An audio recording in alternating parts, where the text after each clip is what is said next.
Hello mga paps, good day sa inyong lahat. For today's video, magpapalit tayo ng side mirror. So, ayan, tataka kayo. May side mirror na pero papalitan pa rin.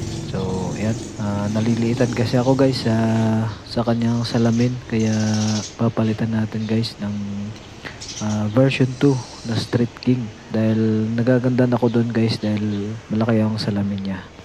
At malawak yung kita sa likod guys. So, tara. So ito pala yung nabili ko na version 2 side mirror nabili ko lang ito guys sa Shopee sa halagang 500 pesos guys. So free shipping na siya guys, and mas maganda kung may mga butcher pa kayo guys dahil magle-less pa siya guys. So yan, yung mga tornilyo niya.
So ito yung mga cover ng mga tornilyo niya guys, para hindi basta-bastang mabasa, para hindi agad kakalawangan yung mga tornilyo.